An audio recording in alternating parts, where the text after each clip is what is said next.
দেখুন, সাধারণ মানুষ, পশ্চিমবঙ্গের 11 কোটি মানুষ তৃণমূলের ওপর বিতৃষ্ণা, তারা তৃণমূলের থেকে হাত তুলে নিয়েছে। মানুষ এখন বিজেপির দিকে, একমাত্র বিকল্প মানুষ এখন বিজেপির দিকে ঝুঁকেছে। যেভাবে তৃণমূলের অ্যান্টি ইনকামবেন্সি হয়েছে, 11 কোটি মানুষ পশ্চিমবঙ্গের, তাদের মধ্যে 7 কোটি ভোটার আছে। তারা বুঝতে পারছে যে এইবার তৃণমূল সরকার যাচ্ছে এবং বিজেপি সরকার আসছে। এবং এই পরিস্থিতিতে একটা দুর্নীতিপরায়ণ দলের সঙ্গে যদি একজন বিধায়ক তিনি মনে করেন যে তিনি ওইখানে গিয়ে জিততে পারবেন, আবার দ্বিতীয়বারের মতো বিধায়ক হবেন, আমি বলবো উনি দিবাস্বপ্ন দেখছেন। উনি যে ভুল আজকে করলেন এর প্রায়শ্চিত্ত ওনাকে করতে হবে। অনেক বড় ভুল করেছেন। মানুষ এখন তৃণমূল থেকে বাঁচতে চাইছে, আর একজন বিধায়ক এখন তৃণমূলে গিয়ে জিততে চাইছে। এটা কি করে সম্ভব? এটা কখনো সম্ভবই নয়। তিনি বলছেন গোর্খাল্যান্ডের কথা বলে বিজেপি ভাওতা দিচ্ছে, বিজেপি ধর্ম নিয়ে রাজনীতি করছে। দেখুন, বিজেপি সারা দেশ চালাচ্ছে, সারা নরেন্দ্র মোদীজির নেতৃত্বে সারা দেশ এগিয়ে চলছে। সবাইকে মিলেমিশে একসাথে নিয়ে আজকে সারা ভারতবর্ষ এগিয়ে চলছে নরেন্দ্র মোদীজির হাত ধরে। এবং প্রত্যেকে যদি তারা মনে করেন যে তাদের কথা মতো সব কিছু হবে, সেটা তো হতে পারে না। এবং উনি যে দলে গেছেন সেই দলও বিভিন্নভাবে বিভিন্ন জায়গায় এই গোর্খাদেরকে নিয়ে কটু কথা বলেছেন, সেটাও হিস্ট্রিতে আছে, ইতিহাসে আছেন। উনি যদি মনে করেন ওই দলে গিয়ে উনি ওনার আশা পূরণ করতে পারবেন, আগামী দিনে দেখে নেবেন উনি যে ওনার কথা আজকে তৃণমূল রাখে কিনা। মাছ মাংস প্রকাশ্যে বিক্রি করা নিষিদ্ধ করেছে, সেখানে পশ্চিমবাংলা যদি আপনারা সরকারে আসে। দেখুন, পশ্চিমবঙ্গ আলাদা, বিহার আলাদা, গুজরাট আলাদা, উত্তরপ্রদেশ আলাদা, উত্তরাখণ্ড আলাদা, হিমাচল প্রদেশ আলাদা। কেউ কারোর সঙ্গে তুলনা হয় না। এখানে বেকার তুলনা করা হচ্ছে। আজকে গুজরাটের মতো জায়গায় যদি এত ফ্যাক্টরি হয়, তাহলে বাংলায় কেন হচ্ছে না? কেন আমাদের বাংলার শ্রমিক গুজরাটে গিয়ে কাজ করছে, কেন গুজরাটের শ্রমিক বাংলায় আসছে না? সুতরাং গুজরাটের মতো শিল্প চলে, বাংলায় যেটা নেই। বিহারের লোকেদের বিহারে কি দিয়েছে, মাছ মাংসের কি পোস্টার করেছে, তাই নিয়ে আমি অবগত নেই।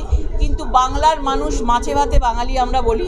এবং আমাদের পুরো আমরা নিজেরা মাছকেও আমরা মৎস্যমুখী বা মাছ দিয়ে আমরা পুজো আচ্ছাও হয়। সুতরাং এখানের সঙ্গে অন্য রাজ্যকে গোলাবার কোনো মানে হয় না। মমতা বন্দ্যোপাধ্যায় চাইছেন তারা বাঙালিদের ভোট পাওয়ার জন্য বিজেপির এই ধরনের বাংলা নিয়ে একটা কনফিউশন তৈরি করে বিজেপির ভোটগুলোকে কাটতে চাইছেন, এটাই মূল লক্ষ্য। কিন্তু এটুকু বলবো, একজন বাঙালি হয়ে বিজেপিতে আছি 12 বছর ধরে এবং স্বাচ্ছন্দ্যে আমরা মাছ ভাত খাওয়া বাঙালি রয়েছি।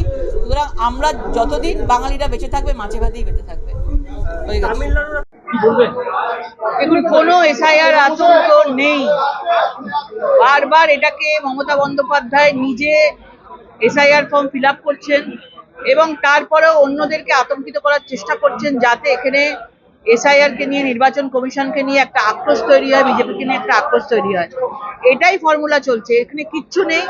এসআইআরে এমন কোনো মানুষ নেই যে যারা এখানকার নাগরিক আছেন বা যারা ওপার বাংলা থেকে যে সকল হিন্দুরা এসছেন এখানে, তাদের কোনো নাম কাটা যাবে। সুতরাং একটা আতঙ্ক তৈরি করবার জন্য করছেন এবং এর ফল কিন্তু বাংলার মানুষ ভুগছে। এবং আজকে দেখতে পাচ্ছেন যে কোনো কারণে, অন্য কোনো কারণে যদি কারোর মৃত্যু হয়, সেটাকেও এসআইআর বলে চালানো হচ্ছে। আজকে যুবসাথীতে এত লাইন দেওয়া হচ্ছে, সেখানে কারোর কিচ্ছু হচ্ছে না। অথচ এসআইআরে আজকে সবাই যখন লাইন দিচ্ছে তখন নাকি তার মৃত্যু হয়ে যাচ্ছে। এটা বিশ্বাস করা একটু অস্বস্তিকর।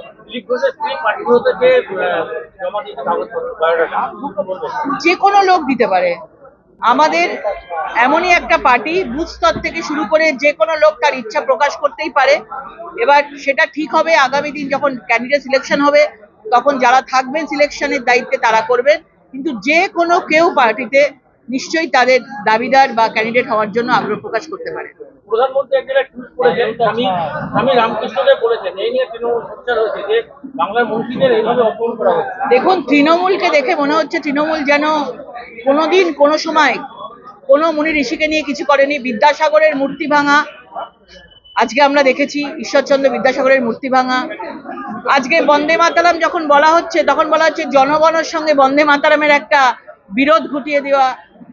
আজকে প্রধানমন্ত্রী বলুন, হোম মিনিস্টারকে বলুন, তুই তোকারি করে কথা বলা, এইগুলো তো অন্তত বাংলার সংবিধানে নেই। বাংলা এগুলো নিয়ে কথা বলে না।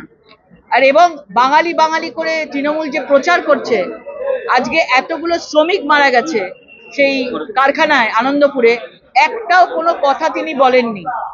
উপরন্তু কোথায় কোথায় ছোট ছোট দেখছেন সেইগুলো নিয়ে মুখ্যমন্ত্রী টুইট করছেন, দেখে খারাপও লাগে। আজকে ওয়াও মোমো থেকে 20 জনের 30 জনের যে শ্রমিক মারা গেল, পচা গলা দেহ বেরিয়ে এলো, তার জন্য কিন্তু উনি একটাও টুইট বা একটাও শোক প্রকাশ করেননি, এবং একটা উনি স্তম্ভিত হওয়ার মতন কোনো টুইট উনি লেখেননি। বীরভূমের নানুরে বিজেপি মন্ডল সভাপতি রামকৃষ্ণ মন্ডলের দিকে ধান পাঠিয়ে দিচ্ছে, সাদা ধান পাঠিয়েছে, কি বলবেন? দেখুন, বীরভূম তো সন্ত্রাসের জায়গা, এবং ওই বীরভূম সন্ত্রাসের আতুর ঘর। দিনের পর দিন ভোট যখন আসছে তখন এগুলো হয়। মুখে গামছা বেঁধে গুলি বন্দুক হাতে নিয়ে ওখানে ভোট চলে। এবার আজকে কেন্দ্রীয় বাহিনী দিয়ে এবারে ভোট হবে, এবং আশা করি বীরভূমের মানুষ এর বিচার পাবে এই ইলেকশনে। সরকারি হসপিটালে চুরি, আবার সেখানে ঘটনা নিরাপত্তার অভাব বোধ করছে। কোন হসপিটাল? এটা হচ্ছে কলকাতার তিলোত্তমা কাণ্ডের পর সড়ক নবানী পুলিশের কোন হসপিটাল বেড, সরকারি হসপিটাল চুরি হয়েছে।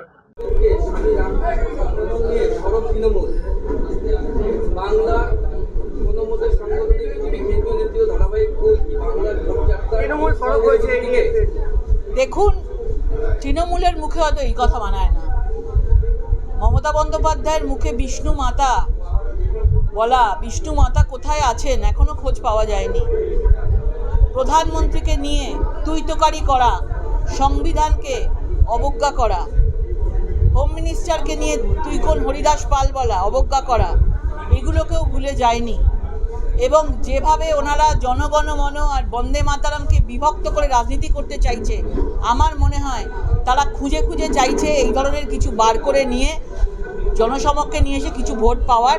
কিন্তু মানুষ বুঝে গেছে যে তৃণমূল একজন অশিক্ষিতের দল, এবং তৃণমূল বাঙালি বাঙালি করে সবচেয়ে বেশি বাঙালি শ্রমিক মারা গেল মেদিনীপুরের। 30 জন বাঙালি শ্রমিক এই ওয়াও মোমো কারখানায় মানে জ্বলন্ত পুড়ে ছাই হয়ে গেল। একটা টুইট পর্যন্ত আজকে মুখ্যমন্ত্রী করেনি, মুখ্যমন্ত্রী পৌঁছয়নি। একটা কোথায় কি লিখেছে সেটা নিয়ে উনি সঙ্গে সঙ্গে 10 মিনিটের মধ্যে টুইট করে ফেললেন। তাহলেই বুঝে দেখুন, একজন মুখ্যমন্ত্রী হয়ে বাংলার মানুষদের বাঁচাবেন, না সোশ্যাল মিডিয়াতে কোথায় ভুল আছে সেটা নিয়ে কালিমা লাগানোর চেষ্টা করবেন। বাংলার সেখানে তৃণমূলে যোগদান করেছে এবং উত্তরবঙ্গের সপ্তম আধিকারিক ছিল 26-এর ভোটে বিজেপিকে দুর্বল করবে। দেখুন, সাধারণ মানুষ